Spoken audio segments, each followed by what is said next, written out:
America and to the republic for which it stands, one nation, under God, indivisible, with liberty and justice for all. Foreign and home. Okay, roll call, please.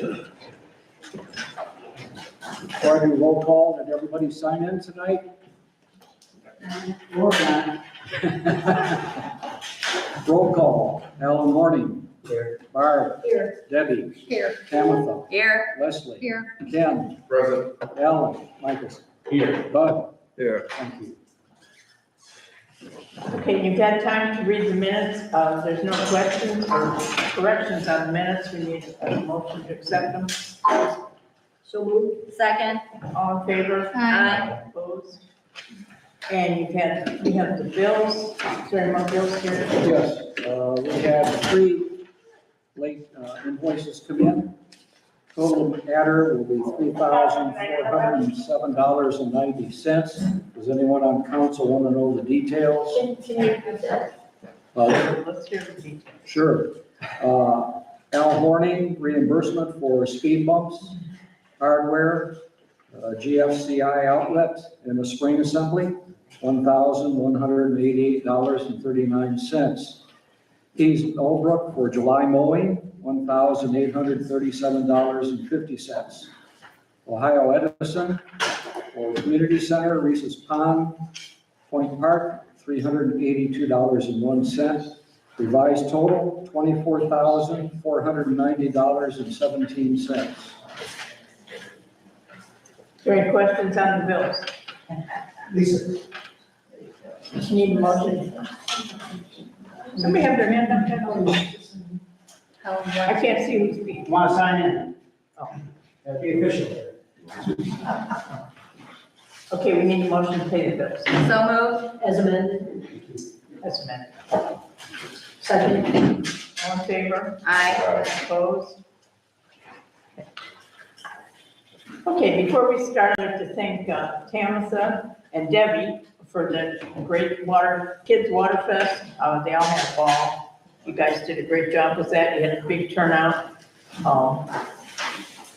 And anybody that doesn't go watch that is missing something because it's really cute, those kids. And they don't kill themselves in the environment, or they're all day spraying water. We don't allow adults to do this because I think we probably put that rescue squad to work quicker than the fire engine.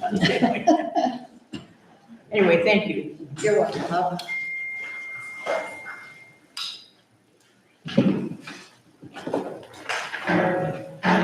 Okay, we're gonna start out with safety. All right, first thing I want to do is thank the fire department for coming out for that water party for those kids. This is one of the kids. I snapped this picture and I thought it was adorable. That's how I started. That's how I wanted to share. Normally I get pie charts and all that fun stuff, but you didn't send me pie charts. You sent me a letter. Yeah, So how do you want to? I'm working it out with Chief Kavanaugh. His product was personal to him, and I'm working with the ESO software to make something similar. He couldn't transfer it to me, was part of that issue. Okay. Do you want to read through this or do you want? That's fine. Okay. Our response time for July was 8 minutes, 56 seconds, puts us in line for the rest of the year. We had 55 incidents, 37 EMS, 18 fire. We received 3 mutual aid calls, mostly for structure fires. We gave mutual aid 7 times, 3 to Medina, 1 to Lodi, 1 to Seville. Currently, we're working with our new hires and getting them up and running, and we're actually hiring more people. So that process is continual, and it's working out really well. Did receive 1 resignation, Alex Thomas. He was a longtime lieutenant. He was with us for about 9.5 years. He's moved out of the area, in the Uniontown area, so a little too far for him. So he's chosen to move on. Area stuff, I met with ODOT as a stakeholder for a potential roundabout, 162 in Wedgewood. There were it was well attended. There was a lot of concern for economically, I'll call it, And the county's gonna be working with ODOT to,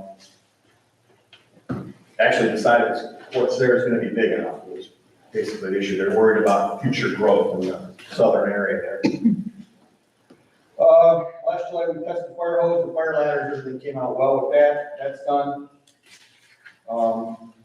ESO contract. So our software, we purchased it in conjunction with Seville, and we were on a 2-station contract. Seville's pulling out of that contract. We were able to negotiate to have a single station contract at the same price. So those numbers will be the same for this year. We'll see what happens next year. We did attend the Chippewa Lake Fun Day. That was a lot of fun for us too, by the way. We had a good time. They sprayed me with the hose. Everybody got wet, I think. So, we're doing search training this week, or last week, with Lodi. We brought in a state search and rescue trailer, so we've been honing our skills in search and rescue inside of their special trailer. We did submit a grant to Blue Coats, a local organization that supports law enforcement and fire. The area we chose to look at this year would be ballistic vests and helmets, something that we don't have, and with some recent events, decided that we really do need. So we're gonna go down that road with them. I should know within the next 6 weeks if we're gonna get that grant. Boat specs. So I have the boat specs complete for a new boat for the lake. The association has agreed to purchase it, and I'm waiting for the next meeting to be able to enact all of that. Bridge on 42. It looks like we've been keeping our eye on that. We installed the wrong bridge beams, so there's going to be a little bit of a delay there. That detour is going to continue. We've been dealing with these water main issues in your area, both of the villages. Just so everybody knows, we have adjusted our response. We've added tankers to our boxes, so they're coming in. Water system is, in my opinion, unreliable, so we need to bring more water with us. And we'll see what the county does with that. But we have been keeping our eye on that. And presently, I think you got a question about this, Dan? Last I checked, there were 11 applications for the chief's position. Okay. And it's on the 17th. Okay. And that's gonna be at least another 2 months from now before a decision is made on hire. Yes. And I didn't properly introduce, I'm sorry, this is our interim chief currently, Yes, and he is also applied, I have. yes. That's all I have, guys. Any questions, comments, concerns? You said excuse me, 162 in Wedgewood. Yeah. Did you mean like Ryan or Lake or? 162 in Wedgewood. They included us in that stakeholders meeting because it's. 162 in Wedgewood is the same road. I'm sorry, you're right. I am sorry. Yes, that intersection there, south of the circle, right there. Oh, on Route 3. Yeah, right on Route 3. Yeah, that's my bad. I apologize. VA clinic going in there. The rumor from an ODOT person was there's a Sheets one in there, but I haven't seen anything on that. And a church, I think. Church going in. So, You called me this morning, right? I did, yes. Do you want to tell the people what you were telling me about, a little background on that water problem? So I've been staying up on it. Water is obviously important to the fire department. And so adding tankers to the alarms in this area is kind of a big deal because these roads aren't designed to have those types of big trucks on. So it's a problem for us, but it is our best solution for not having water. I talked to Jeremy this morning. He said that they thought they had the situation under control. They were finishing up their last of the leaks and they were pressurizing the system. His explanation to me, and I'm not a subject matter expert in this area by any means, was that I guess the best way I can explain it, there's a northwest system and a southwest system. You're in the southwest. You're a low pressure system. Northwest is a high pressure system. He was filling the low pressure system with the high pressure system. and it caused some problems called a water hammer, which broke some of the pipes. So that was, I guess, the Reader's Digest version of it, and, you know, putting lots of water into these systems, when we use lots of water, it does cause problems, you know, firefighting wise. So I understand that, but I know there's been other issues even today. Spoke with the EMA director multiple times today, talking about how do we maybe get water for some of the people. We're talking about maybe some water buffaloes, which are water trailers. He was looking into how the state could support that request. So he's looking into that, and had another update about 5:40 this morning where he said they had found a valve that was closed and they opened it, so the system is pressurizing currently and they'll know more in the next few hours. So that's all I know. I got a call at my house about 6:15, basically saying that they thought they had all the problems resolved. Okay. And I know I called earlier and they said something about opening a bunch of hydrants, to let pressure out. That makes sense. So if there's high And that pressure. would make going- pressure back in the pipes, is that? If there's high pressure going into low pressure, that creates that thing called a water hammer, so opening the hydrants could alleviate that, so I can understand that tactic. But again, I'm not a subject matter expert in their system, but I can see where that would work. Well, the girl said it would be better in a couple hours than it actually was, so.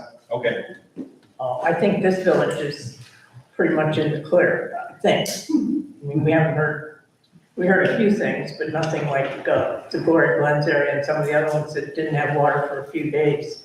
yeah, I just know they seem to have been working all weekend and for what it was, they did a good job. They weren't sitting home, taking their time off for the weekend. They had other companies come in and help them. And it seemed to me like they were trying to do the best they could with what they had to work with, so. Is anybody else does anybody else not have water right now? We didn't have it a couple hours ago. Yeah, we didn't either. Yeah, so, but It's back now. It's bad, it's like what they said, I think, that let hydrants out, will bring it back. And she said it would be a couple hours, and it kind of was, so. Yeah, they stopped over at our house at 5-ish, the water department to check on us, because we were the first ones to call this morning with no water. And he came and checked on it, and we were back to probably like 95%, but when we left just now, it was back 100%. But it was trickling water all day. Yeah, They I must think have that done was that, it. because they cracked 3 fire hydrants on both sides of the creek, and then one up Shorefield. And it's like they were burping the system, and he stopped by the house and said they had equalization, they had a problem, they had found about close. They're showing up after you left our house, and water burped. you can get airlocks in them too, so that's another They reason. were burping the system down by the low spot of the lake, where they were doing. Yeah, they had to reopen on Lake Road too. Did they? Those poor guys, they did a good job this weekend. They all did. okay, well, thank you, Chief. You're welcome. Yes. Deputy Harvey, welcome back. Thank you. You look you look rested up from your retirement. I most certainly am. There's a couple Oh, questions. I'm sorry. And you're not an authority on this, I know this, but do you think this is the beginning of a lot of new pipes for us? I mean, this is an indication that our system is compromised. What happens next? In my conversation with Mr. Cinco this morning, he said that the plan in the past had been that when they resurface roads in the area, they deal with the infrastructure beneath the road, so they'll replace the pipes then. Rob Haas talking, I would argue that they may be a little behind in that, they might need to have a better plan. Do we have a liaison with the water people or the commissioners in terms of water? Do we have what? Do we have someone that's gonna represent our interests in terms of water from council? I just don't know. Well, I don't know, are you gonna be able to go along? yes. Al Horning's our roads guy, Perfect. and he's gonna go tomorrow to the commissioners meeting. They're supposed to be talking about this. Excellent. And as we do these grants, these government grants, we are replacing water lines on those streets as they go on, as we go through them. And we got one coming up on Brookshore, the third one on Brookshore this year, and their first part of that, it's first part, right, where the sanitary engineer comes in and they fix their lines and stuff. Yeah, going first. So we've had a program of that going on, though we do have old water lines. And don't forget, the water system in Chippewa Lake is the oldest in the county It's everywhere. because of Chippewa Lake Park. So, Every community is facing the same thing. so we have been kind of trying to do that with our own water lines. But yeah, we all keep in touch with them. I don't think anybody's what we call representative to them, but Al's going to meetings, so. He's perfect. I don't think anybody's challenging that. I'm confused as to who's really, if you had an org chart to look at all this, who's in charge up here and how does it come down to us? Jeremy Cinco is the head of the sanitary, he's the sanitary engineer, that's his title. He is the sanitary engineer for the county. It was pretty obvious that with the growth that's happening now in the whole area, we're gonna have some real issues. Well, you know, when I called the other day and they mentioned it being the oldest water lines in the county, that is exactly why they are replacing water lines. And that project is supposed to go, I hate to say it, but it's supposed to go to November. So I hate to think this can keep happening until November. But they are actually replacing all the water lines. So, I mean, it's that. You see all those blue pipes along Chippewa Road, Lake Road, and that's what they're doing.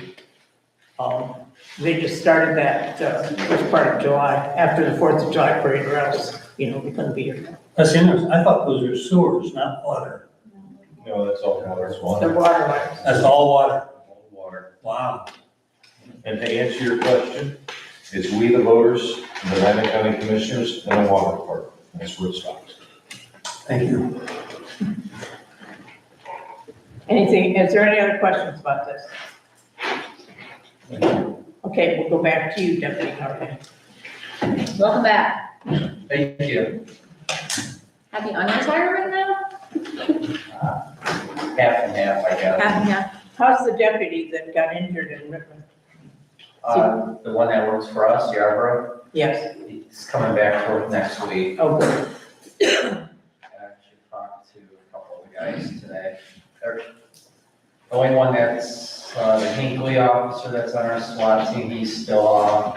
The Montville on our SWAT team, he's back at work. Yarborough will be back in a week.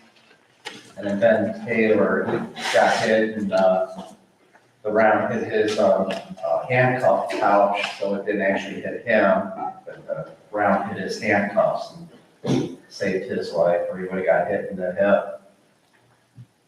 He's referring to the guy in the SWAT team that was in Richmond when that officer got killed and that man killed that woman and child a couple weeks ago. You guys didn't hear about that? Four of our SWAT guys also got hit. So that was, yeah, Yep. not like running around Chippewa, I guess. Oh yeah, it's that SWAT call out in Chippewa like 5 years ago with that. Oh, yeah, remember? I feel like it was longer than that. Was that longer than I that? feel like it was before I was on council. Well, I'm glad to hear they're Yeah. recovering.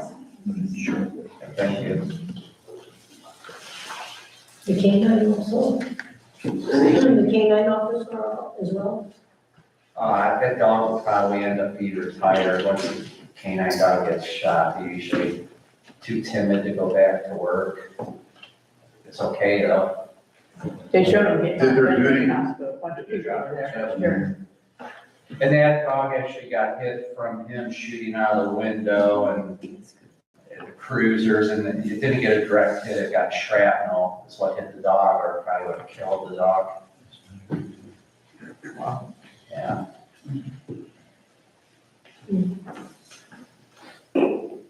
Okay.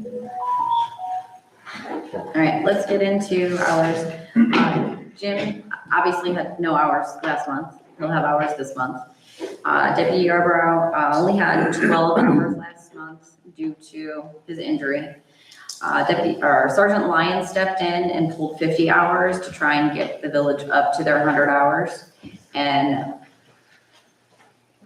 Jahari? Yeah, he was short too because he was the first officer at He was that on call, scene. so he had some time.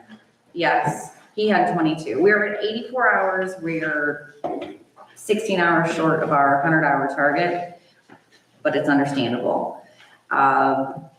We had miles logged of 398, and we had 0 gallons of fuel used, which is great. Any questions on the hours? All right, so deputies' activities for the month of July. We had 1 animal complaint, we had 2 domestic, we had 1 fire alarm, 1 theft larceny, 1 missing juvenile. Was the missing juvenile found? I'm sure they were. Good. If it wasn't, I would have heard about it. Okay. 1 mental, we had 51 extra patrols, which is obviously a little less than normal for the middle of summer.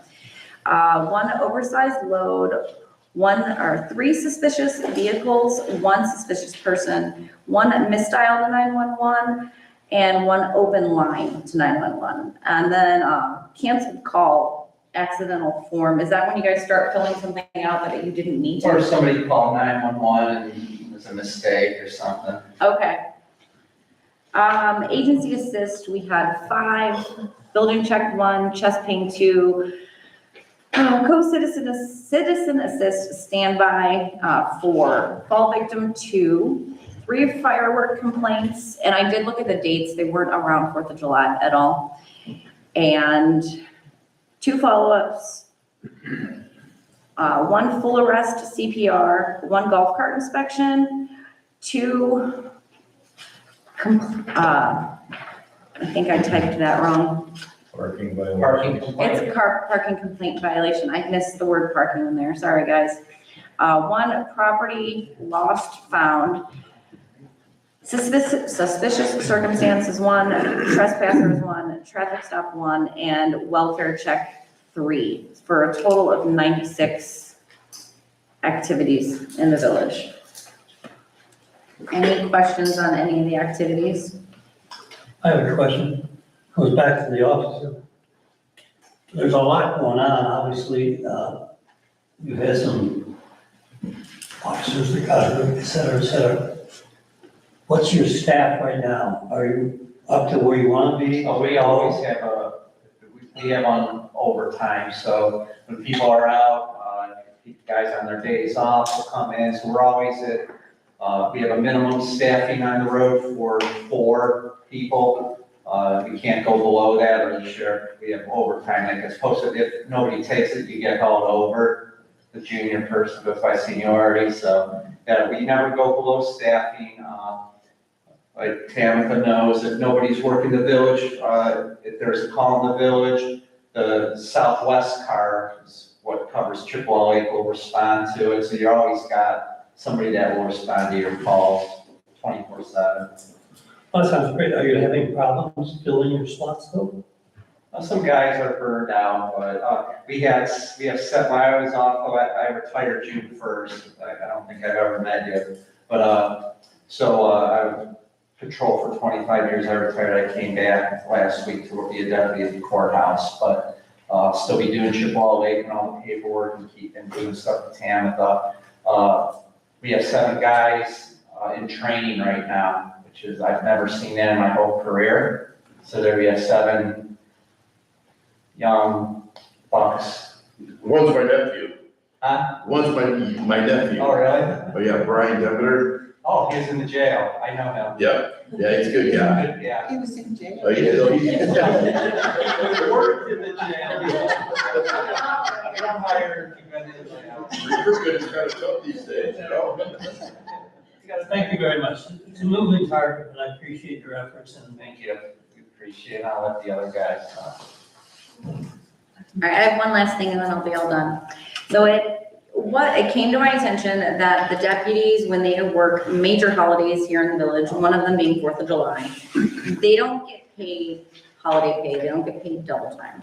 So I kind of had a discussion with, a few of the deputies and chiefs about actually giving them holiday pay for hours. So basically what it is would be for every hour worked in the village, which is not a lot of hours, it'd be equivalent to 2 hours. I did go ahead and I talked to Joanne and I approved for this past 4th of July for that to be done for one of the deputies who was here. He was here in the village on the 4th of July for 4 hours. And we did pay him for 8 hours for that day as holiday pay because it is a major holiday. Most people who are out in the workforce, if you're working on a 4th of July, a Christmas, a Thanksgiving, a New Year's Eve, you're getting paid time and a half or double time, right? But what I do need to do is we have to put something in place moving forward to make that a standard if we're gonna do that. We can't just do it here and there and hit and miss. So you're And making that motion? Yeah, and I need to know exactly, do we have to put it in writing? Do I just need to make a motion here to do that? And everybody agree? How does that work? That should be added to the contract. Okay, A motion ends up in writing, it'll be in the minutes, but we probably should have something in the contract about that. okay. And Tam, if you want, because I know you said you wanted to go off of our contract with the deputies, if I can give you a list of the holidays that are approved through our contract, so you would have them and then you can present it or Yes, something. because Chris Moore, he was going to send that to me. I did email him. I emailed him twice and I didn't hear back from him. I'll give it this week. Yeah, because he was explaining to me that there's holidays and then there's prime holidays and there's like ultra prime holidays. And I wanted to see what was what for that. So Okay. that is something that is gonna happen. And is Labor Day one of those Yeah. ultra prime holidays? Because that holiday is gonna happen before our next meeting. Yeah, I'll email that to you. It's just basically shows all the 12 holidays of the year. Okay. And they're not here all of those holidays. No. Like, they don't work Christmas, they're not here at Christmas. But if they are, you want double time. But if they are, we never go over hours, so I don't see it being a problem in the budget. Are you making a motion to amend the contract then, to provide that? I am making a motion to provide that, but I still want to look at the hours, because there were different levels of, I want to look at the holidays, because there were different levels of holidays. I don't necessarily know if we have to put all of the holidays in the contract. Do you want to wait till next month to make it formal, or? I don't think there's any holidays really coming up in the next month that are. Labor Day. Labor Day. I mean, you could do what you did again and just approve that one. for And then now. move forward? Okay, Yeah, you can do that. I'd like to wait to get the stuff, and then I can make the motion at next month's meeting, is that correct? Yes. Okay. And unless there's any questions, which I saw, hand in the back. Just a point of clarification, for the 4th of July with Alliance, when we close off the road, there were officers helping with that as well. You mentioned one officer, so I didn't know, is that going to be? It's just the officer that was here that was on hours for village time. Okay, so it It's doesn't not include- all of those officers. Okay, that's what I just wanted. Yeah. Thank you. You're welcome. That is all I have for tonight. Okay, thank you. Thank you. Okay, zoning? I printed out a list for everyone. I would ask that you scan over it. I don't want to belabor the meeting by reading it. If you have questions about a particular item that I've mentioned,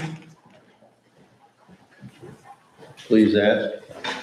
I know a couple of you came in after this has already been passed around.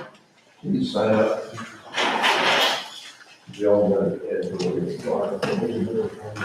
We got one.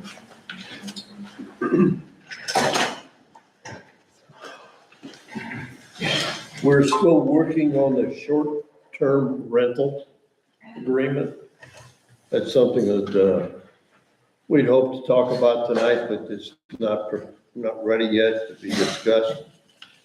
The other thing that I've worked on the past month was a handbook, if you will, for zoning inspectors, because frankly, I'm not gonna do this job forever.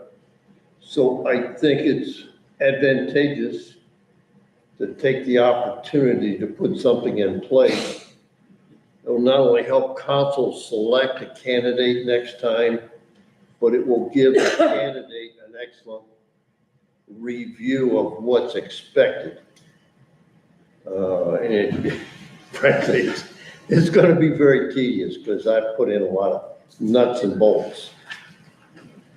So it'll be very thorough. I'm gonna send it to you, Alan, ask that you review it. I reviewed it, I've got a couple minor questions, I'll send you an email. Okay, all right. So are there any questions for zoning? Or is there anyone here that has a zoning question you want to discuss in front of council? I'd like to know the situation on 9 Parkway Ave. In a nutshell, it's a cost benefit thing. I'll answer you in this way. It would cost us between $10,000 and $15,000 to raise that house or destroy it, take it down. There's no update on 9 Parkway Path. No residents are complaining about it right now, and we're not able to reach the owner. Oh, I'm complaining about it. So, You're the first person to complain about it. I'm Okay. complaining about it. well, that's The fine. car in the drive is 2021. Let me go on and explain. We're in a bit of a conundrum in that the sheriff's department will not remove a privately owned vehicle from private property. So there's little I can do when I propose an improved ordinance of how to address parked and stored motor vehicles. Council didn't want to pass it as I provided it. That procedure, given the handicap that we have in the village, would enable us to shield such a vehicle from view, either with fencing or some other mechanism.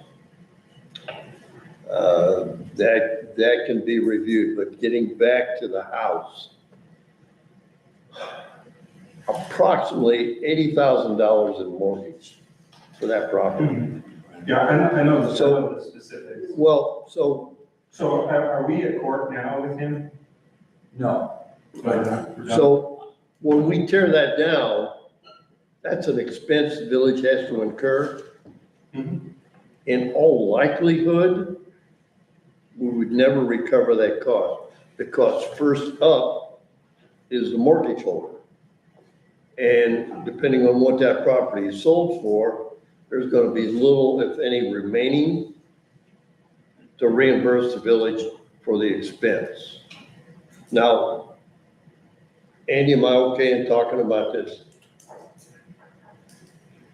Go ahead. Andy and I have both talked to Mr. Forget repeatedly back in the time when he was present. Initially, he had a pickup truck and 2 Sea-Doos. And we talked to him and talked to him and talked to him. Oh, I'm not ready to get rid of it. I'm not ready to get rid of it. I'm not ready to get rid of it. And finally, he got rid of it. But how long did that take, Andy? Years? Yeah. So I would imagine the same would repeat with the house. Okay, I don't want to make this meeting too long. I'll give Alan some research that I've done on legal issues that I think could be done, but I don't want to address it here. Okay. I'll look at whatever you want to send out, but Yeah. you probably know I've taken it to court 6 times. Yeah, I know. I think that qualifies for a different type of punitive damage. Well, we do have an order, which is still good, that to demolish the house, which the village can do, but It hasn't ever been acted on yet. We just talked about it yesterday. We can do it if we want. I can take him to court, but under zoning and property maintenance codes, the court can only fine, right, do anything like jail time or anything. But that was our conversation, Tom, that, no one has actually complained to us about it. So if no one's complaining, with the mortgage and whatnot, then, you're the first person to complain. So yeah, send that to him. Well, if you allow me to give Alan, so we don't have to take up this meeting time, I think there's other legal routes that could have, based on my research, that Ohio will allow us to do. I'll take a look at whatever you want to say.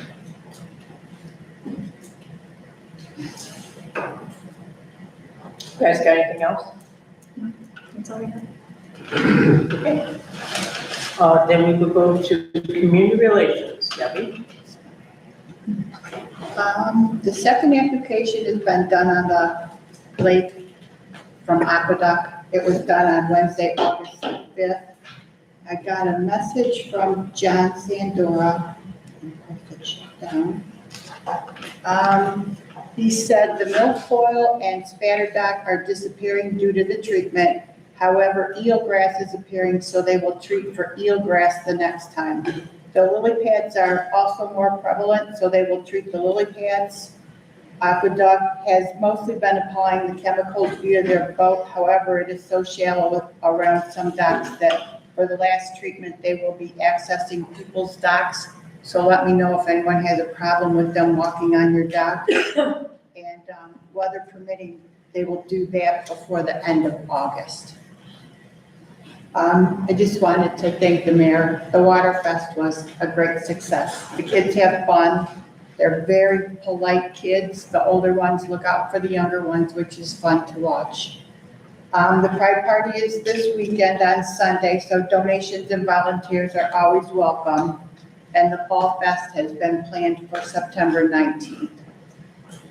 This is the first I've heard of the Pride Party this weekend.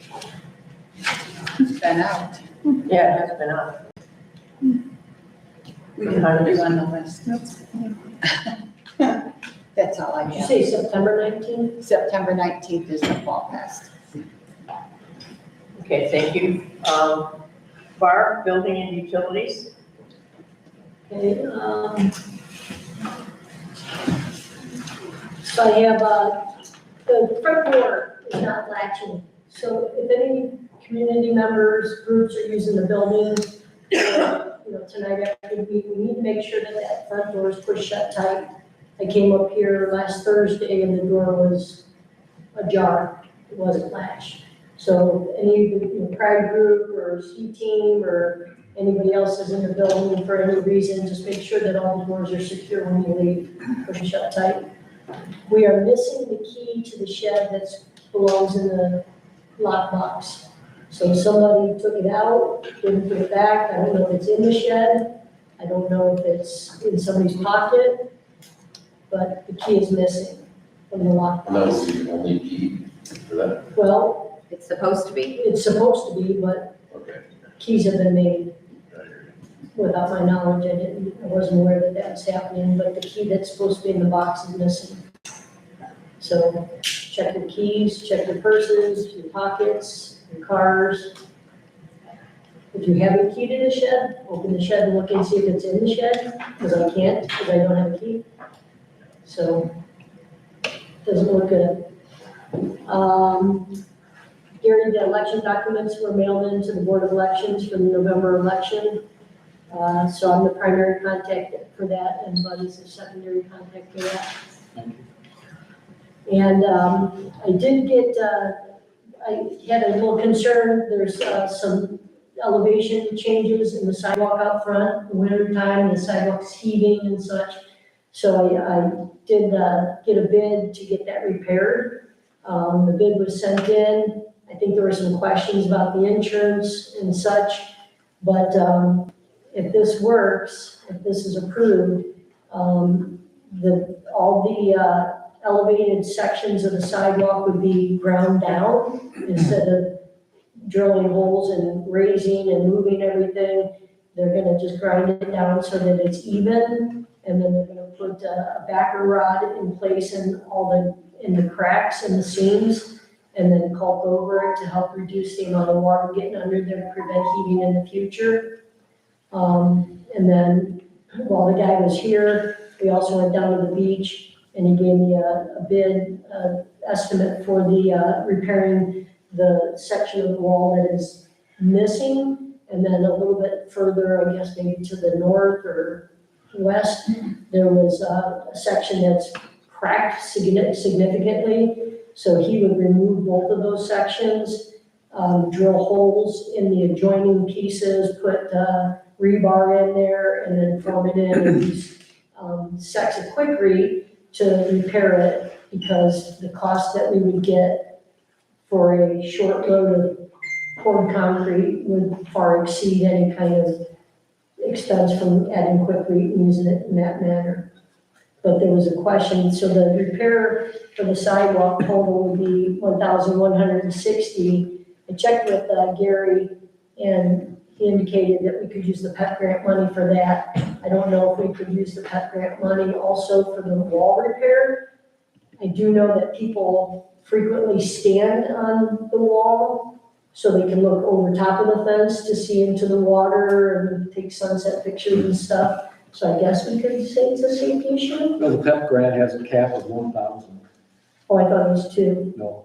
So, anyways, 1160 is more, Right, okay. practically all covered. As far as the remaining monies in your budget for this year, you're probably okay to go ahead with that wall repair based on the estimate that you provided. So the wall repair would come out of the buildings and utility budget instead of the parks budget? Yeah. That's an interesting twist. Well, negotiate with your co-members. Well, we need to get it fixed because Thanks for giving me that quote, by the way. yeah. But I guess there was a question about his insurance. Right. So I spoke with him. Okay. I don't know if this has been approved or not, but he is gonna do the work himself. He doesn't have employees because, as a contractor, he is fed up with having a crew who works for 3 or 4 days and then they quit, and then he's got a job to do and he doesn't have employees. So he's constantly hiring and firing and rehiring. So I guess there's like a union kind of co-op that he says, hey, I got this job, I need 8 guys for 10 hours on this day, and they send them out and he pays them through the crew. But he said that this job here for the sidewalk and the wall, if we approve it, he would do the work himself. So he said it's only a job, he would do it himself. Yeah, I looked at the bid and the insurance, I don't have a problem with it, except his certificate of insurance ought to list the village. But that's on my end. Say that again? His certificate of insurance ought to list the village. That's easy fix. Yeah, Just- okay, so he just has to, because he has one for Amherst and Brunswick and, so he just needs to have us. Well, we listed. just need that certificate to list the village. of Chippewa. His insurance company will have to list us Okay. as like an interested party, kind of. Right, and Additional insurance. it's always done that way, but I don't have a problem with paperwork. Okay, And on that part, we need that before he starts any work. the insurance, so that's Certificate of listing, insurance, yeah, listing the village. okay. And wait, can you give me that pricing on the, did you have it separated? That was, The wall itself is $1,160. So the total for the whole job, for everything, would be $2,320. okay. I mean, if you want some parts of that, it needs to be fixed, so I gotta prove it. But I like the fact that there's no rebar in that wall right now. Yeah, nothing. So I like the fact that he was gonna drill into the adjoining pieces and stabilize it. That's a good price, I think. It's his. I don't know how much that quote was for you guys. 1,600. Okay, so if he gets our insurance adjusted, so That's fine, that's all he needs. So I would make a motion that we use this money pending the change of the insurance. Right. Right. So you're fine having the rest of that taken out of your budget? Well, we could take the cost of the wall, parts out of parks? Yeah, so We what could you say? split it. Split it? Split the water. Alright. I'll split it. But now if I need something for the gutters or the roof or something, I might come back and hunt you down. So, I don't think that. Okay, so so make your motion. make a motion to approve the contract with, do you have it here, Seymour? Mr. Seymour. Seymour. For the sidewalk and beach wall repair. Second. All in favor? Aye. Opposed? And that will use PEP grant for the first 1,000 and the rest will come out of my budget. Okay, Watch what you get bids on. I'll play fair. I'll play nice. Okay, so we'll just have him make that amendment to the insurance and then we'll get started with that. Do you want me to email it to you? Sure, fine. Okay, I think that's all I have. If you have a key, let me know, please. Because I needed it the other day and it wasn't in the box. Well, you need to find one of these people you think have one, and get a copy, right? Mhm. So if you're sitting here, you have a copy, then another copy made and give it to me, please. The person I'm thinking about didn't make it tonight. Thought about that, but I haven't, but, Yeah, well, stop taking it out, yeah. close in the box. Okay, we'll go to parks. Well, I'm gonna start with Reese's Pond. We're doing a lot of work on that. I sent pictures to the pond guy, because that's the company that's helping us with cleaning it up and whatnot. And then apparently, we were just treating for duckweed. Well, apparently, after I took some pictures and did a little research, we have duckweed and water meal, and something I can't pronounce, filamentous algae. So we have 3 of the, and they're very invasive. They have sent us, it's right over here, they sent us a replacement batch of the white bottle, it's called white bottle, that's to kill the duckweed. Just because we have a lot of water, and I think that kind of washed some of it away. We also have another process that we're gonna be adding to this. That is called, let's see, knockdown defense. I'm excited about that, because it's got such a cool name. And it's labeled to control all 3 at once. So, we'll see how that goes. We have not put it in yet, just because of all the rain, and that was a problem before we put that knockout in, and then we got a ton of rain, and it washed it away. At least that's what the pond people were saying. So yeah, it really won't cost that much. What is it, the white bottles, they replaced it for free, so that didn't cost us anything. So I'm hoping this does the trick, or at least put us on the right track. So that's probably gonna happen, well, as soon as it dries up a little bit. Right now we can't do anything about it. The beach parking lot wall, well, that was taken care of. So, all right. Oh, yeah, speaking of beach, parking lot wall, I was gonna hold off on ordering that sand, and it still might be a good idea until that's completely done. Maybe even wait till springtime after the flooding.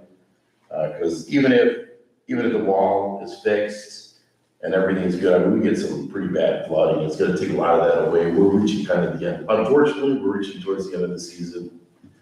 And I hate to see all that bit be spent. That's my thoughts. I would rather wait myself.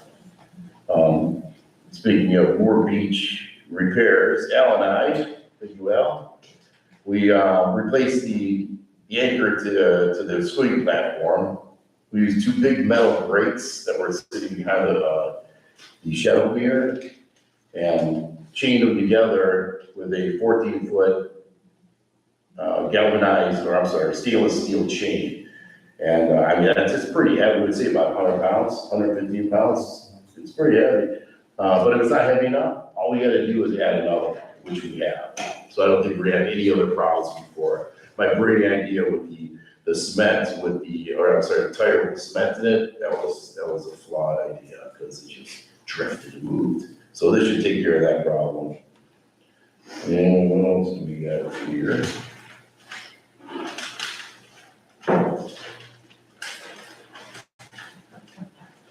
park attendant workers, they're going back to school on August 20th, so first and second shift, we won't have any coverage for first and second shift. For 18 days between August 20th and Labor Day. So that's business as usual, that's just how what happens this time of year. I spoke with Keys Millbrook, and I told him to ease up on the roundup, so he agreed to do that. And he's gonna do some more weed whacking, so we'll see how everything how it works out. He also removed the vines over there on Bungalow Bay that was choking out that blue spruce. I don't know if you're gonna notice, but that's all down now, so that should stop some complaints about that. I also asked him to not to keep that chute open, where he's blowing grass over everything. I replaced the sign at the shuffleboard court. I put that up today, a little late, but it's done. And then now I have the numbers as we're reaching the end, almost the end of this day. Keep on saying that, but most time in the water. Okay, so here's the almost final numbers for our stickers and the revenue that comes in from passes and whatnot. So we got our end, which would be keys, lake access stickers, and the boat stickers. We're looking at $6,497. And the Medina County Park District stickers equal so far, I don't think any of these numbers are gonna change, but $11,025. So that's pretty decent. And I don't know if anyone remembers, but that was spent back on the boat owners and the dock owners that were paying all that, the $11,000. With the invasive vegetation along the docks, which Deb just talked about, and I guess it's working really well. I haven't been on the lake that much. Everyone, how's it looking out there? There's some new scum, so it's made me wonder, what they killed right away around the dock next to the beach is just a different scum. Yeah. I don't know what it is, but seems like you kill one, you get the other, just like killing weeds, and then you get more. Well, my dock's living to the beach. What do you call me, a scum? Good bits,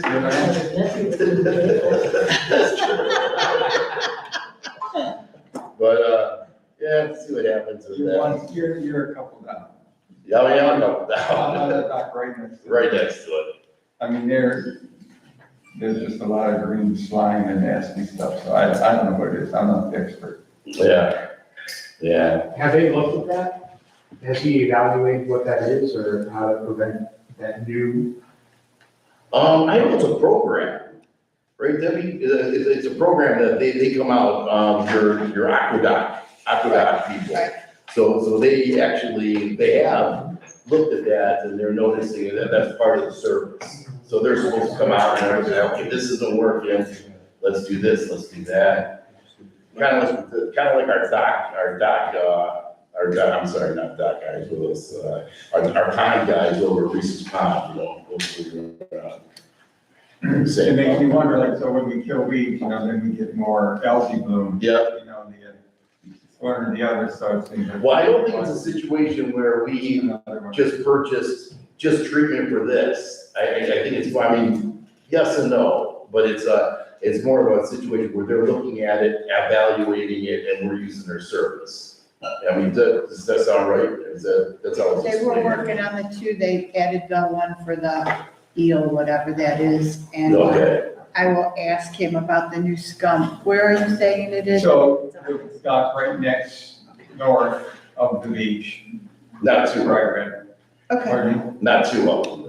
No, just one, yeah. And there's scum on the south side, and then there's a whole patch of, other stuff on the I'll ask him to north look at side. that. And some of that money went for beach umbrellas, which Debbie mentioned before. They look beautiful.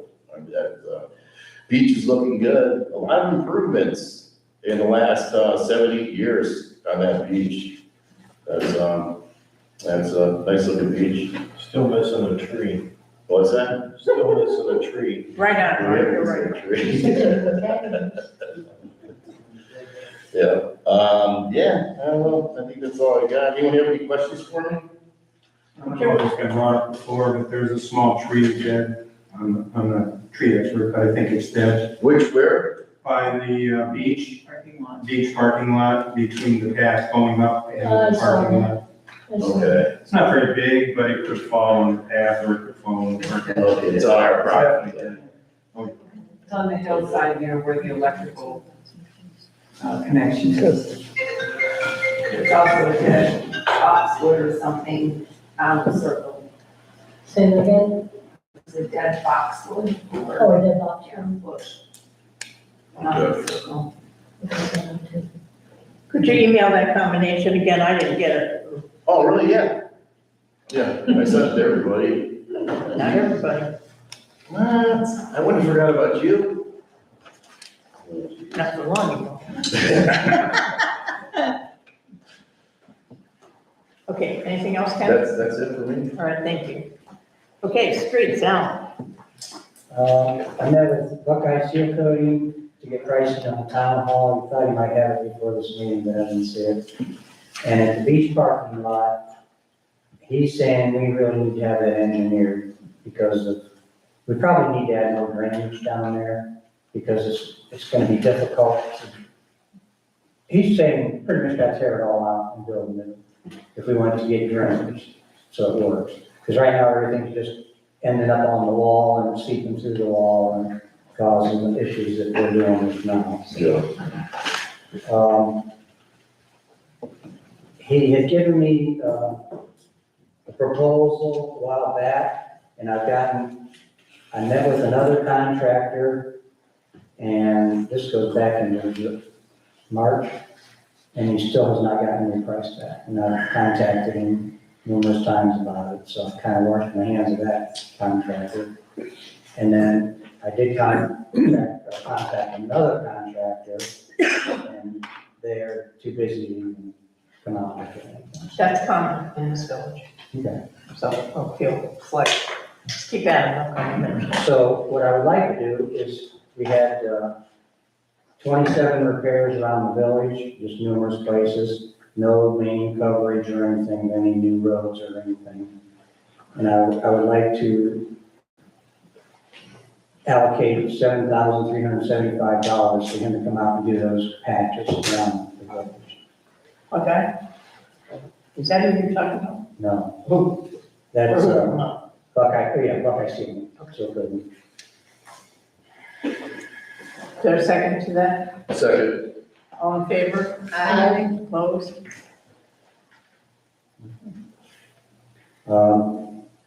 We passed out letters to the residents on Brook Shore to let them know about the upcoming construction on the road.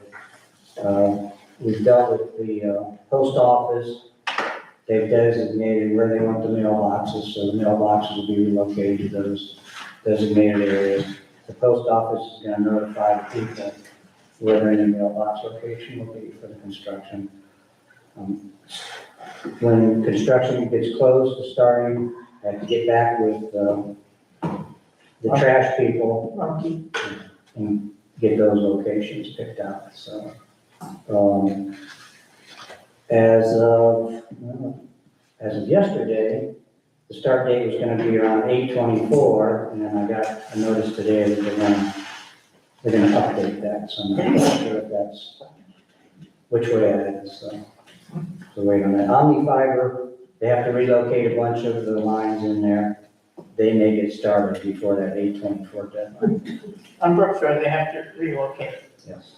So you do want them out of there by the time the job starts, we don't come in after it starts, right? Correct. Okay. Um, Where else are they going in the village anyway? Did you know? Omni-Fiber? No. No, this is existing, it's just not in the right place. Which brings back to a while back, we mentioned about possibly getting some kind of permit so we can designate where these lines have to be installed. Now granted, they have to come back and they have to move them, but it could have been installed a lot easier if we could have told them where the lines had to be back then, so. So who's working on that? But a proposal, which was never adopted, about getting a permit for work like that. And I think it's a worth taking a look back. I just took a look at it. It was a while ago. I just talked to the Omni guy, and since he's relocating the lines, I told him he did not need a permit, but we wanted that done as soon as possible. Because the contractor, Dirt Dog, is using him as a scapegoat to push their construction start date back. So I handled that with a phone call to the Omni Fiber engineer. I just remember, I saw it today, that you had written a proposal for a process to apply when you're doing work in the right of way. Now I'll take another look. I don't remember doing it. Was it just coincidence that they came, on Brook Shore, that that's the road they want to relocate their lines? I mean, that. No, No, ma'am. it's not them line. They're being forced to do it due to our construction that's coming up. Yeah, it's not whimsical on their part. Okay, They're doing it so the phase 10 can go forward. okay.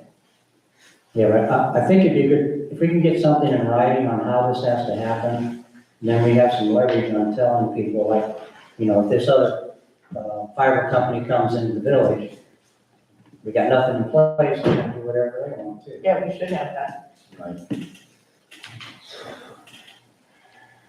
I'll understand, we're talking about Frontier, and there's approximately 10 foot of in the ground. There's approximately half a mile of in the air. So they're hanging it, their Frontier's plan is to hang it above. So just be mindful of that, and be mindful that Frontier was recently, some months ago at this point, acquired by Verizon. And nobody, absolutely positively, nobody responded to my repeated attempts to contact them.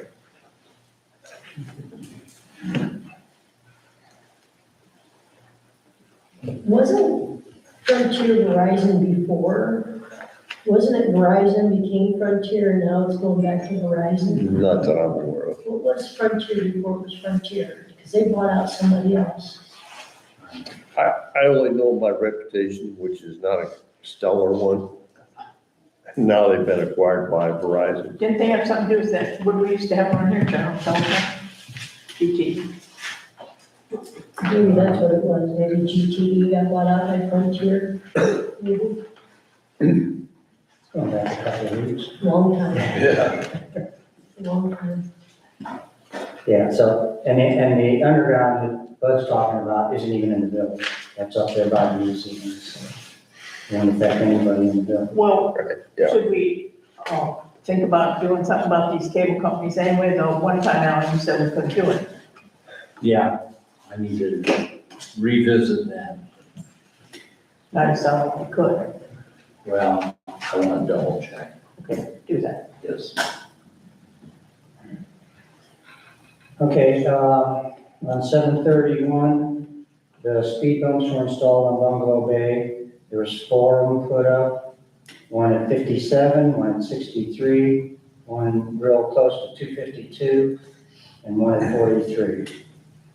And it's slowing traffic dramatically, so. And I'm sure there's people here that would like to discuss that, so. So Frontier Communications was previously Citizens. And they're acquired by Frontier in 2001. According to AI. We're not that right. No. I don't, we haven't had citizens here before. So Citizens 2001. Yeah, but that was probably before that even offered service out here. 2001, right? So, I've been here since 95 and I had somebody else. Yes, if anybody has any questions or concerns about speed bumps? Is anybody here to talk about speed bumps? Yes, I am. Okay. My name is Bob Frechette. I own 62 Bungalow Bay and 5 Bungalow Bay. How do I start this? I'll be very positive. Over my 30 years of being in real estate, I've been an HOA president of 2 very large establishments. And one was in the Truman Annex in Key West, Florida. One was on the other side of the island in Seaside. We had a problem with speeding, particularly in the Truman Annex. And the Truman Annex is accessed by thousands of people, not only on foot, but in golf carts and what have you. And we do have a speed limit on that area of 20 miles an hour. So we decided to try speed bumps. We installed them correctly. And within a month and a half, we had so many complaints from the homeowners who are adjacent to the speed bumps on noise, particularly from trucks, mailboxes, school buses, et cetera, that we took them back out. And the reason being is they really didn't correct the problem of speeding. We did correct the problem of speeding by actually having policemen ticket the people that were speeding. And believe it or not, that solved the problem right away. I think the job that you guys do is absolutely amazing. I've had almost every one of your jobs myself in 30 years of being an HOA guy. Work that you do is amazing, and I applaud you for that. But I would have asked, and this might be too late, that on something so important as to install speed bumps, that you would have actually pooled everybody in the area to see what they really thought about it. You certainly have the ability and to put the speed bumps in. That's your job, Al. And we voted you in to make those decisions. But I really wish that you had accessed all of us before you did that, because I think you'd have found some information that would have been additive to that decision, and perhaps maybe you wouldn't have made that decision. Thank you. Okay, anybody else? Kamala, could you put the picture that this meeting started with back up? Oh, the little boy. Yeah. I have to turn the TV back on. And, yeah. Okay. I'll wait. All right. We've been waiting for a while, so 4 months. So. He's doing. Okay. I do have one other thing though, if I may. I'm going to join my neighbor in the issue with that abandoned home. I think that's something that needs to be taken care of now. I've been in real estate for a long, long time. Those things just get worse. And we're ultimately going to have to pay the price sooner or later. We need to get rid of that now. Thank you. That little boy up there is my grandson. His name is Bayani. I'd say he's 3, but because his birthday's in November, he says, I'm 3.5. I love that boy dearly. I can't tell you how much I love him. And I love his sister, Amaya, who happens to be 5. I love his older brother Jaden, who happens to be 9 going on 10. And I have 2 other grandchildren that are over my house also. Kai, who's the kid behind Bayani, you can see, barely see him, and his little brother named Rio. And these 5 grandchildren visit me quite frequently over at my house, and they love to play in the park that is where we live. And not only my grandchildren, but also there's a lot of children who love to play in that park. And I have a great view of the traffic where I live. And I can tell you that we've had a 15-mile-per-hour speed limit there for a very long time. And Bud made the signs more visible, and I think he added a sign, but it didn't make a difference. Now, if you drive by my house, you'll see the turtle, the famous turtle with the flag that says drive slowly. You'll see 4 other yellow and black signs that says drive slowly. And we do that because we have a great fear of one of our grandchildren being injured.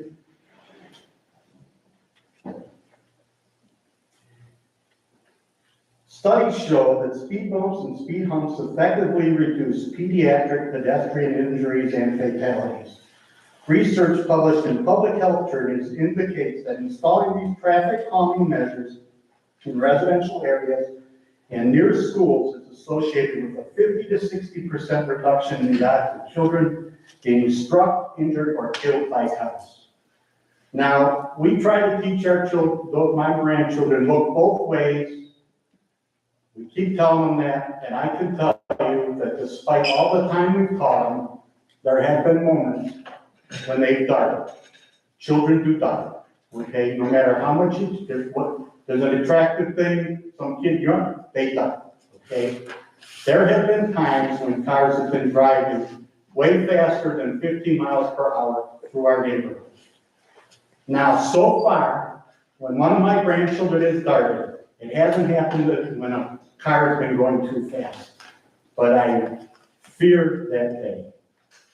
These children, I hope this community is strong enough to take a stance to keep the children of this community safe and not worry about the sacrifices such as noise or something that may occur to the adults who should be watching out for them. Can I have your name, sir? Yeah, Rick Benning on the list. Oh, okay. I guess I haven't met you, everybody else, I know your name, but. I think I've seen you before. Anybody else?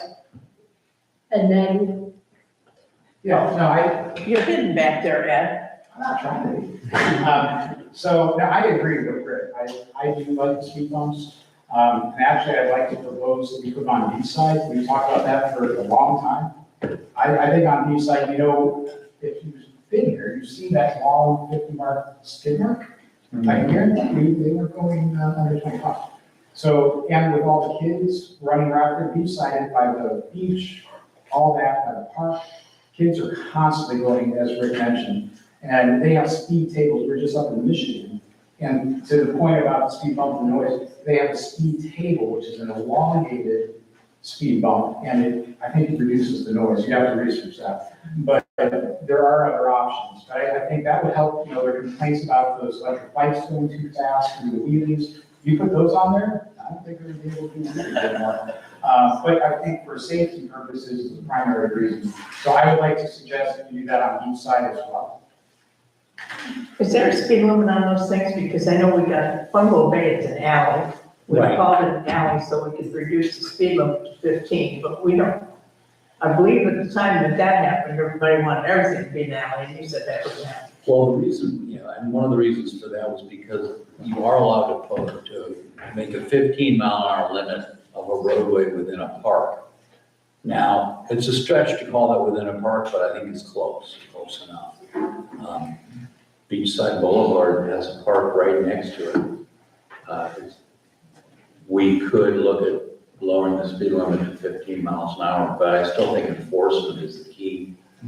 speed bumps, I think they help, but, you know, tickets are what really get people's attention. I don't think you could put a speed bump on a 25 mile an hour, it would have to be a speed hump. City of Portland does it all the time. City of Cleveland's got it all over the place. Humps. Humps, you mean? Yeah, what do they call it? Speed table. The speed tables, yes. What is that? It's a gradual, with a flat top usually, and then gradual down. The city of Brunswick has it, like, right behind Giant Eagle, right by Brunswick Lake, they have a, It's like 8 to 10 foot wide or something like that. It's a probably crosswalk. 6 inches wide. so they have the speed table on each side of the crosswalk, accessing the park. It's very effective, very effective.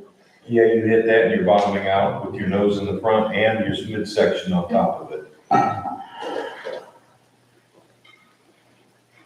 Thank you. I live on Long Acre, so I'd love to see speed bumps on Long Acre.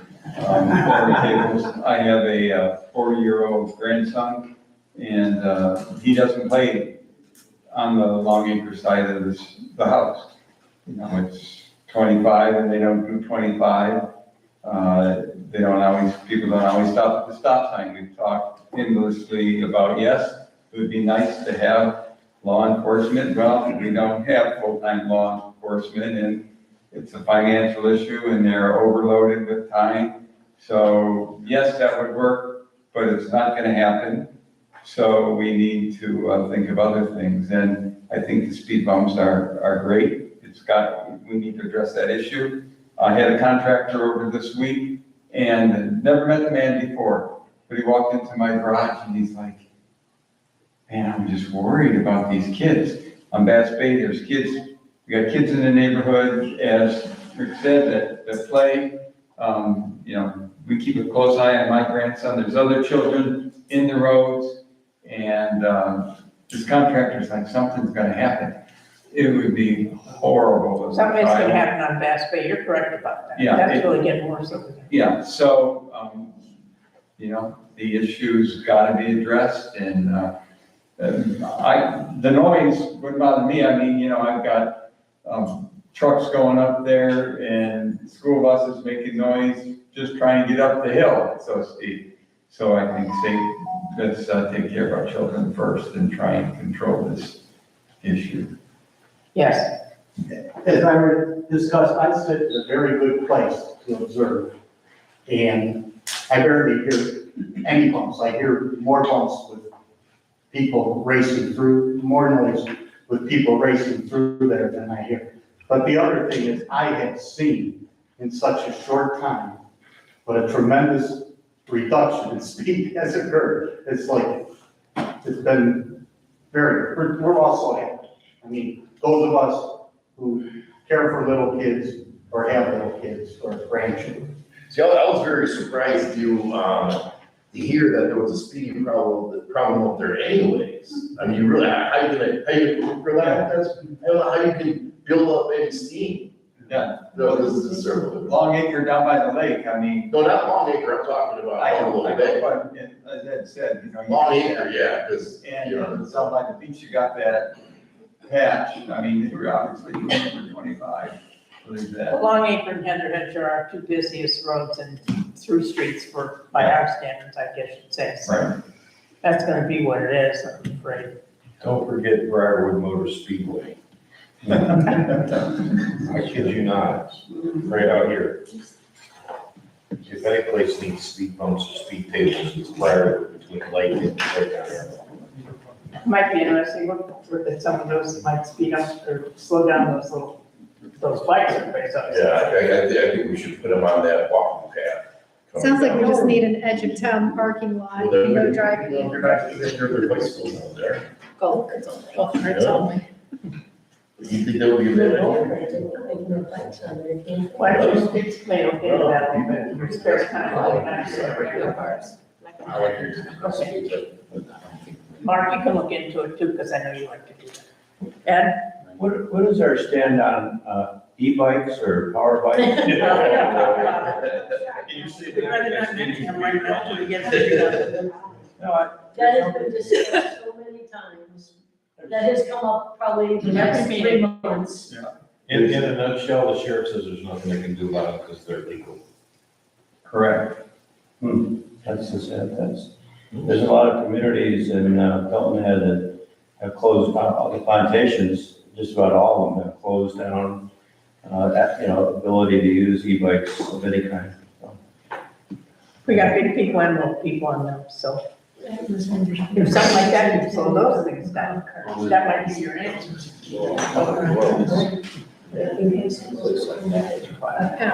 Yeah, that's right. We have public roads also, that makes a difference. Well, Tom? I'm Tom Melcher. I have two issues. First of all, I have never gone past Pender's house more than 6 or 7 or 8 miles an hour because of all the things that they do to warn me that things are coming. It is a dangerous situation. I agree with Rick. I don't think speed bumps are gonna help. May help that situation, but they're not gonna take care of the safety problem. The other issue is, and Alan, maybe you should check this out. I was under the impression that Ohio would allow for speed bumps in a village, unincorporated village. However, there had to go by the Ohio manual traffic device manual. And the first part of that manual is an engineering survey. Has there been an engineering survey on this project? No. Well, that's step number one, as far as what I found, and I'm not a lawyer, so I don't know.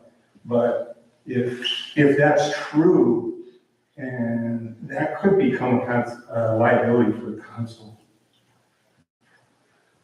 It could, but what I've read leads me to conclude that if a speed hump, table, or bump can be crossed at the speed limit without damaging a vehicle, it's legal. This had nothing, this engineering survey has nothing to do with that. Right. The engineering survey looks at speed, they look at signs, they put down what is required, like a sign per bump, what the sign should look like, that kind of thing. So, and that's all against, the engineer is then,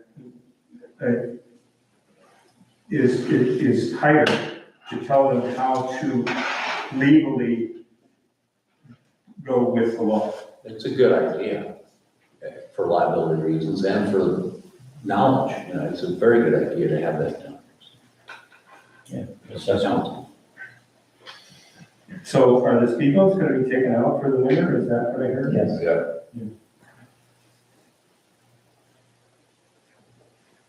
And tying back with his hand up. Getting back to roads, if we're down to speed bumps. I don't know we're done with speed bumps. Oh, we're not? Do you think we're done with speed bumps? I don't know. Well, I have a road drainage question. Go for it. Maybe I can talk to you after, but on 418 Northvale, there's a sewage grate, but it looks homemade. And I was gonna show a picture to you and say, is that, I presume it's part of the roads and sewage system, but it looks clogged and it has like a homemade grate over it. So I just want to get your understanding perspective. Yeah, give me that address, I'll check it out. Yeah, 418 Northvale. Is it in the road or on the edge? It's right off the road. Like normally you have a grate, you know what I mean? Like this is like metal fencing from, Tractor Supply.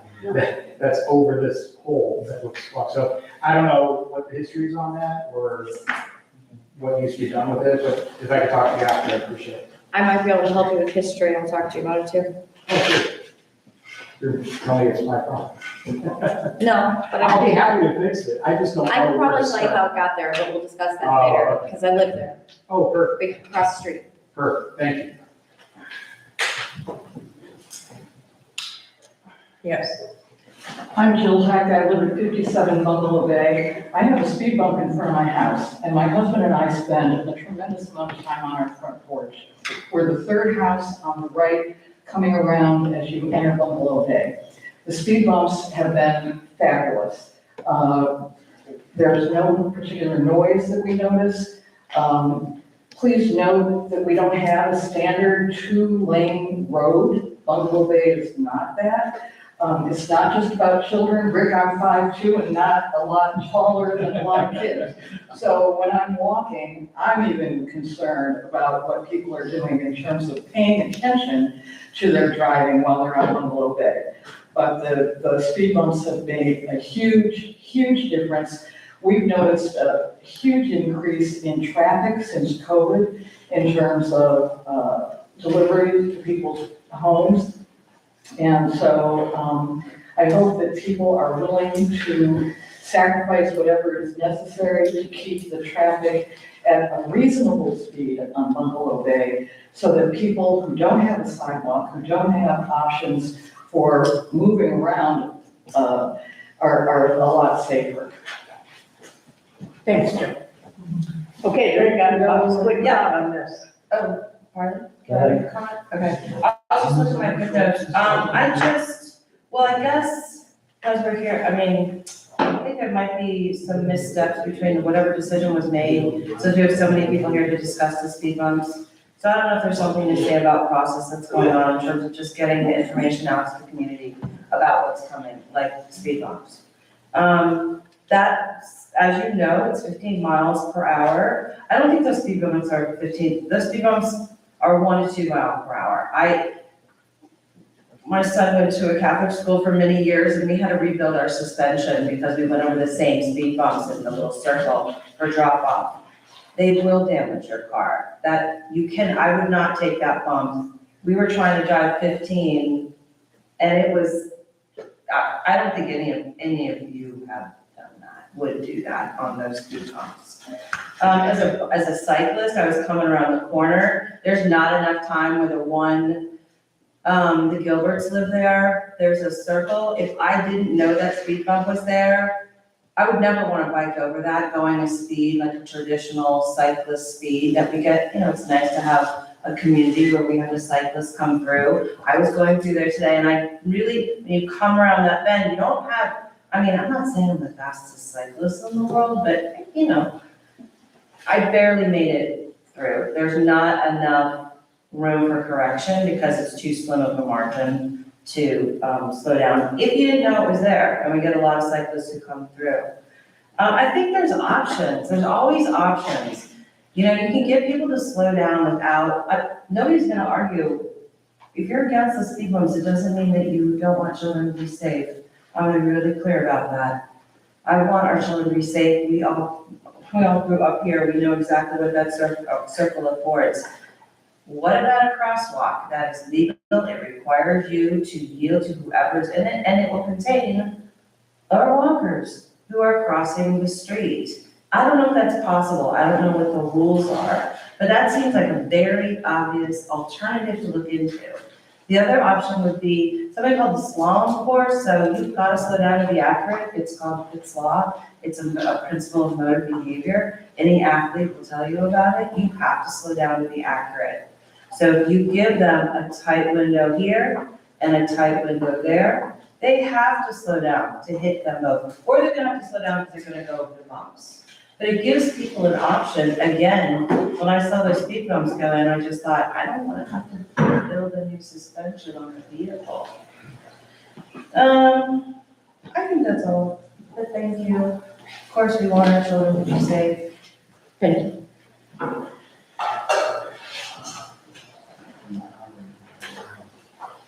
There's no more questions, that's all I have on that. I think if we can get out and look into the legality of everything, what our other options are, I'm happy with that.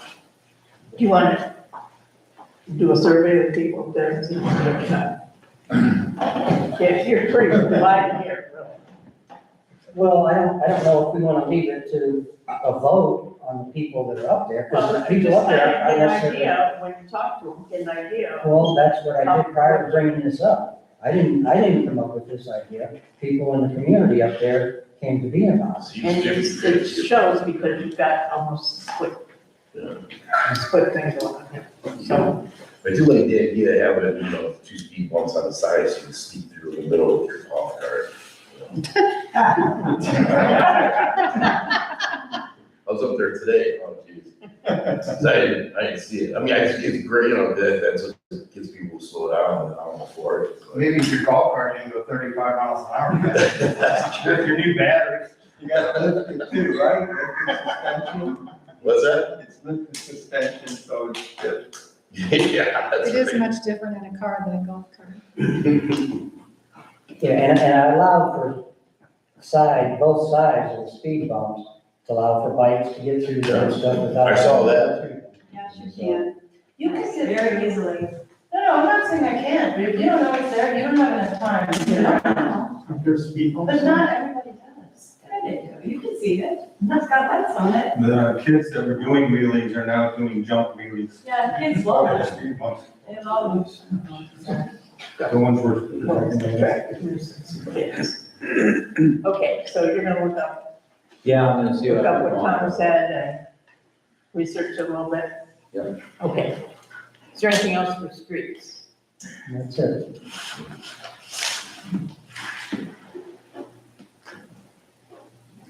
Okay, Roger. Well, aside from what's been discussed, the only thing I have to add is that I have one case in court right now. It's a charge of domestic violence. There's no trial date, but we do have a pretrial with the judge on Wednesday. That's all I have to report. Okay, Gary, finance? Before I start, did everybody sign in again? I saw some late arrivals. Yeah, right. Anybody who needs to sign in, appreciate it. Thank you. This past Saturday, I distributed the July bank reconciliation report to council, reflecting all accounts in balance. Any questions, comments from council? I have a motion authorizing council to sign off. So moved. Second. All in favor? Aye. Opposed? Thank you. This past Saturday, I distributed to council the end of July appropriations report for you to review. Any questions, comments on appropriations through July by council? I have a motion, council sign off. So moved. Second. Is there a second? All in favor? Aye. Thank you.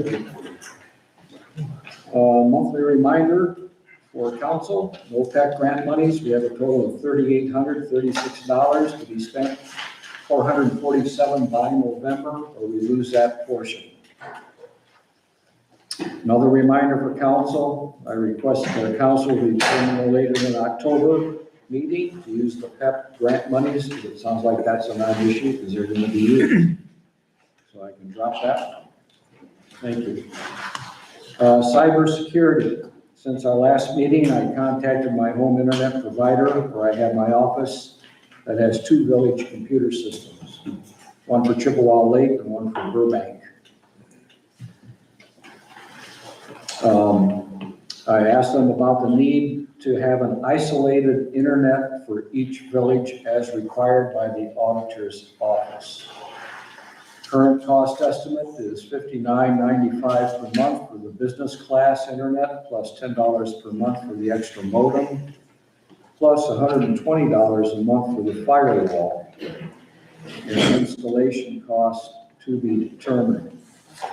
As all costs will be split between 2 villages, Chippewa Lake's monthly portion would be $119.90 per month.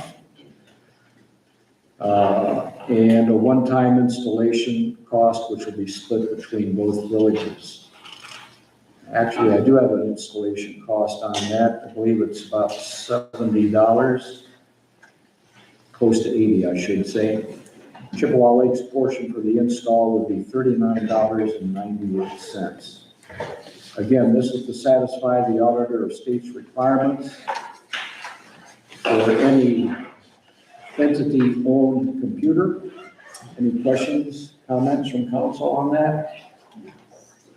May I have a motion authorizing the fiscal officer to proceed with this installation of the mandated cybersecurity system, approving the monthly cost of $119.90 that will cover the cost for the business class internet, the firewall, and equipment, and to reimburse the fiscal officer for installation.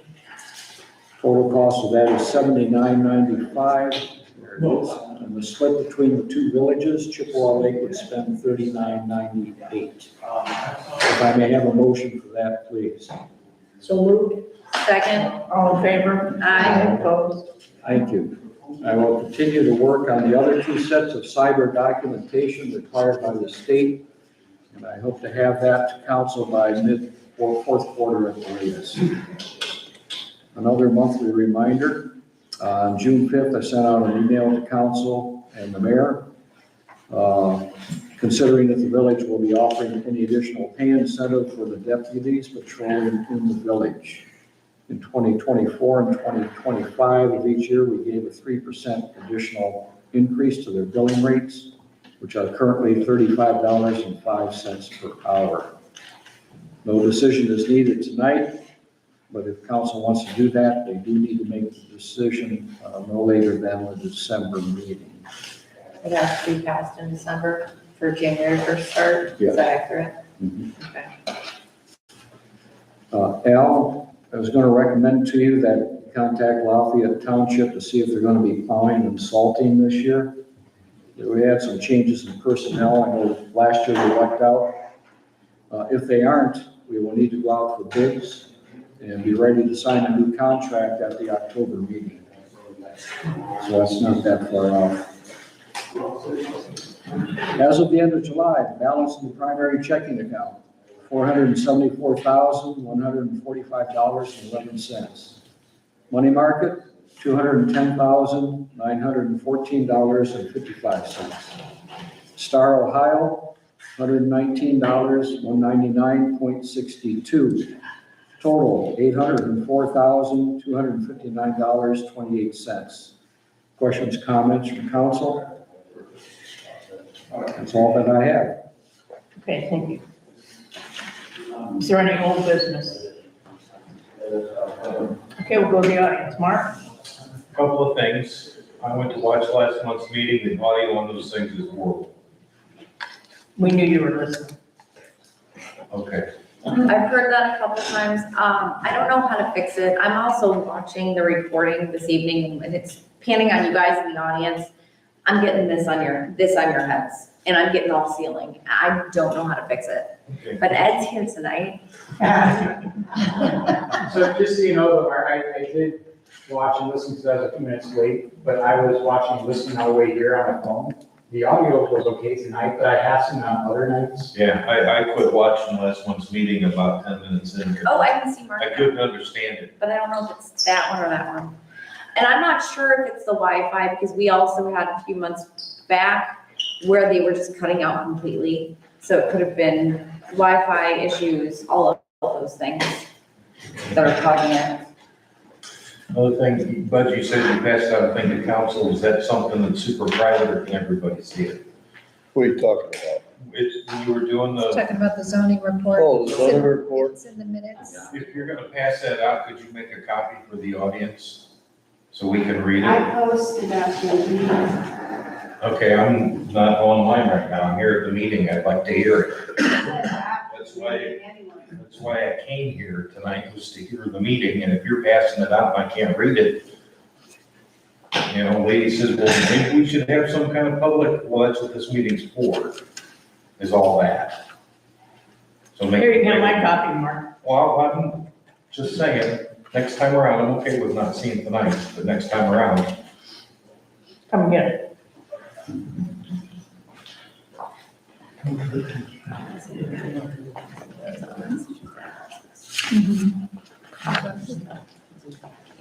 Okay, is that all you had? Right.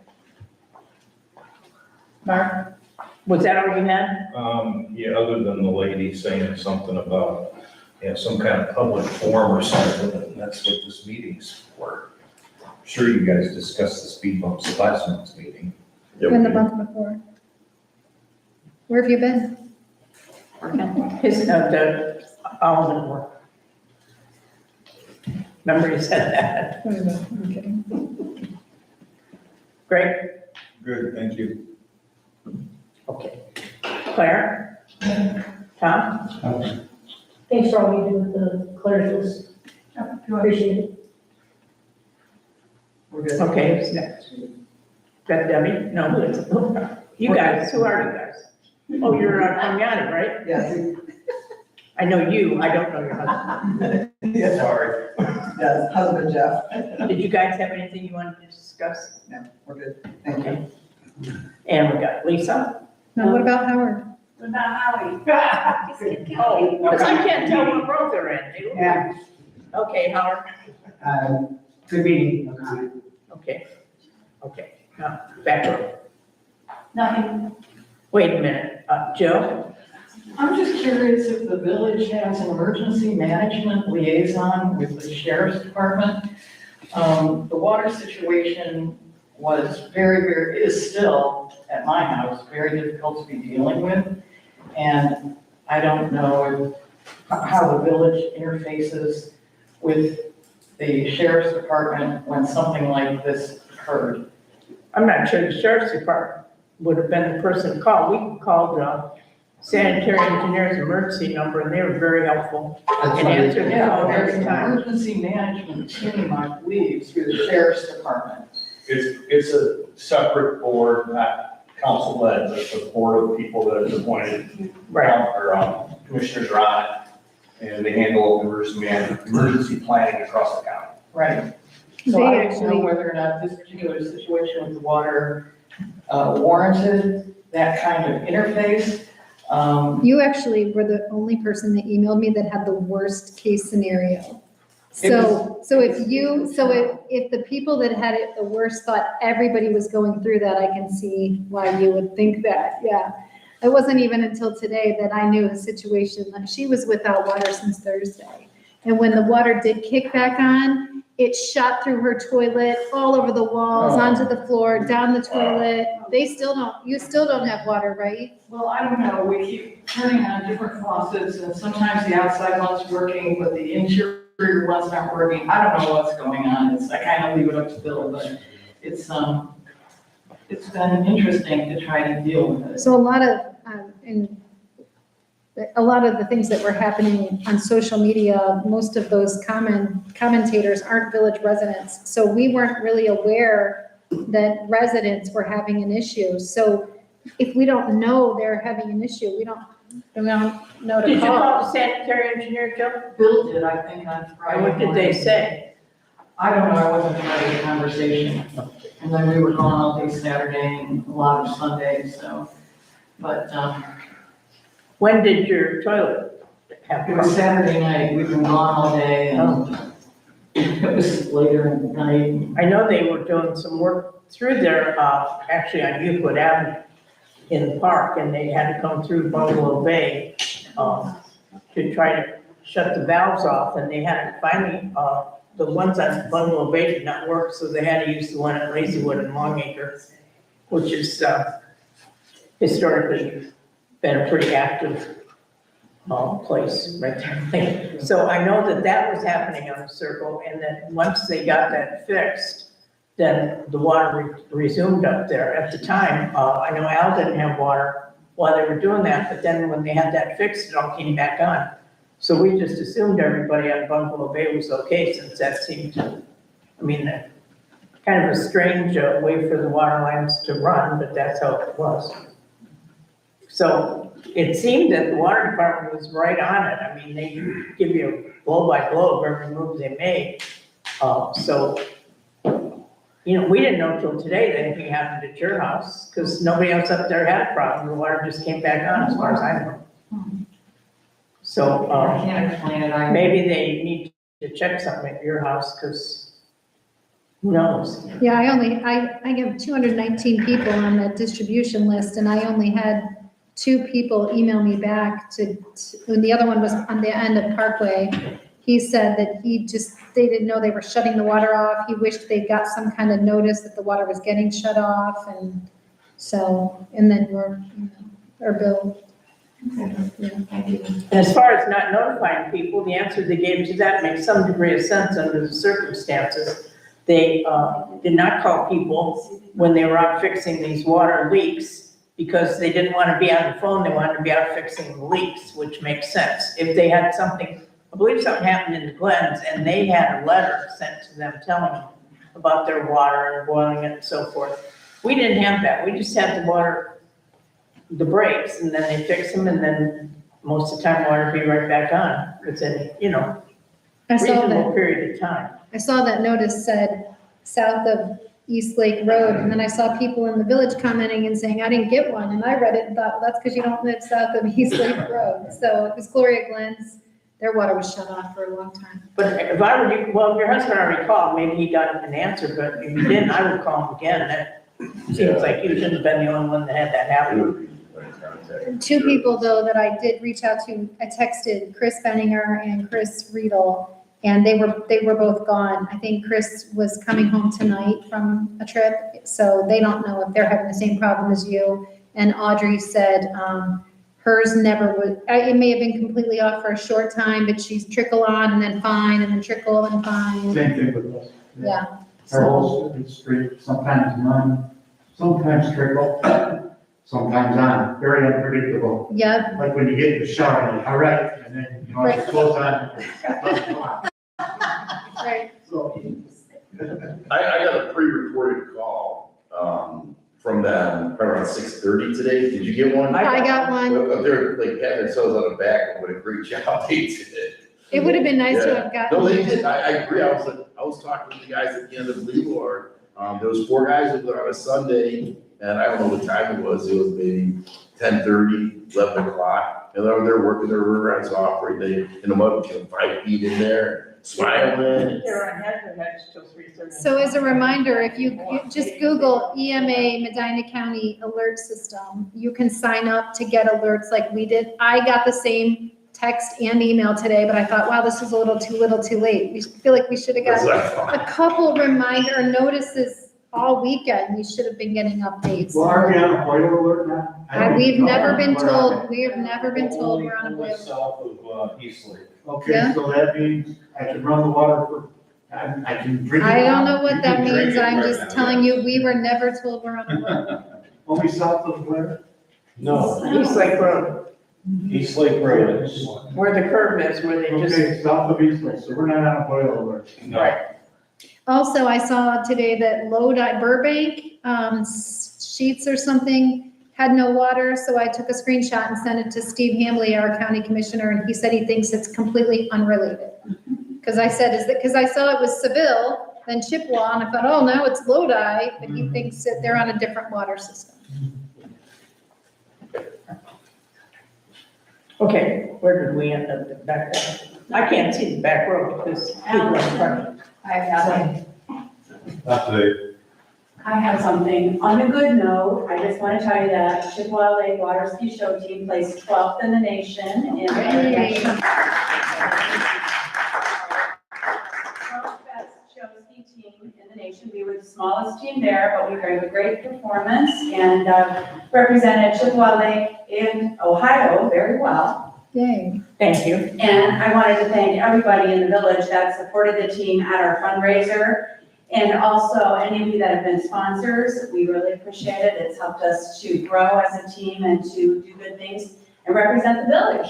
So, thank you. Congratulations, good job, Bill. Thank you.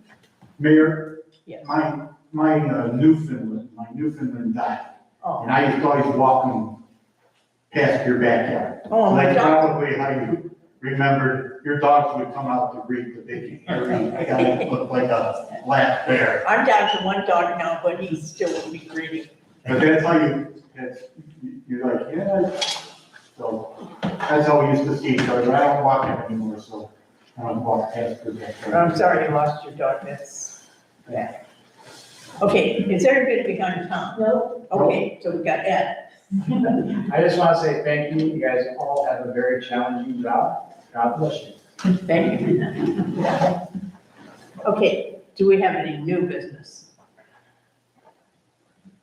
Okay, then we need one more motion. motion to adjourn. Second. All in favor? Aye. Opposed? Okay, thank you all, goodbye.